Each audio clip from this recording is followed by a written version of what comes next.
6:52 here, Big 550 KTRS. Each day during the Olympics, we head down to Rio and check in with ABC correspondent Jim Ryan. Jim, once again, good morning.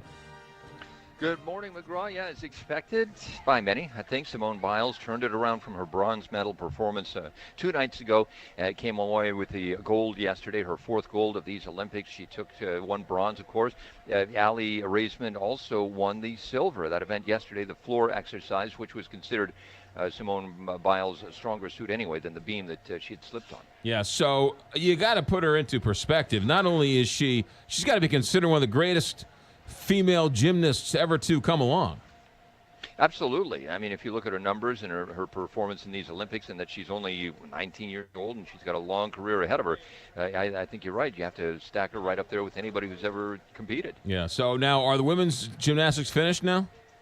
They are. That wraps it up and puts a big golden bow on the whole thing. Yeah, all right. So now the men take over. What else happened in the last 24 hours since we last spoke? Well, in fact, in men's gymnastics yesterday, Danelle Leva collected silvers in both the horizontal bar and the parallel bars, and men did pretty well elsewhere at track and field. Triple jump, Will Clay took the silver medal. Then he jumps up into the stands where his girlfriend was watching him, and she proposed. There have been, I think, 4 or 5 different proposals across all of these countries, competitors who are here.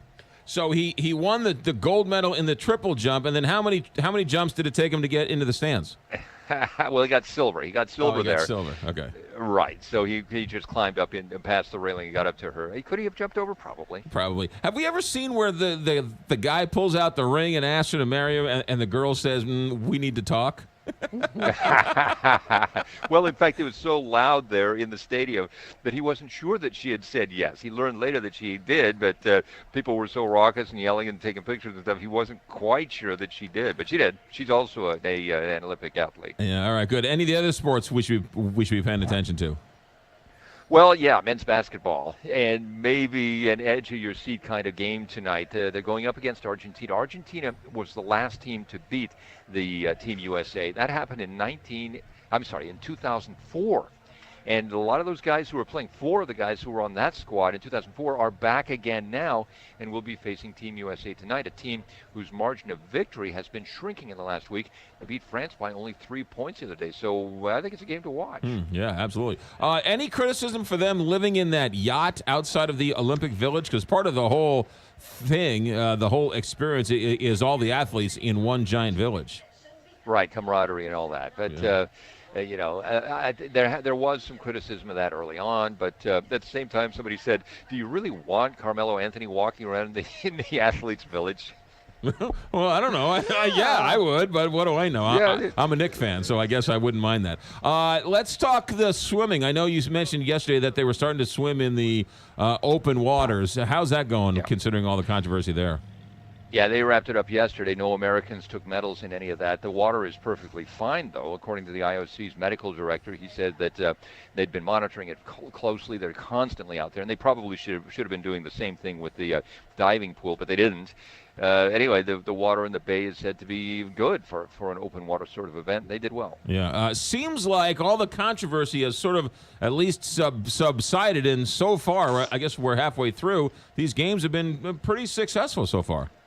Yeah, I think you're right. And, despite all the talk about sportsmanship and lack of sportsmanship and everything and complaints about judging and the boxing, there were some bright moments in terms of the Olympic spirit, if you will. Yesterday, during the 5,000-meter women's semifinal, Team USA's Abby D'Agostino clipped the heel of New Zealand's Nikki Hamblin. They both fell down, and they both got up and helped each other across the finish line. And they both, injured themselves.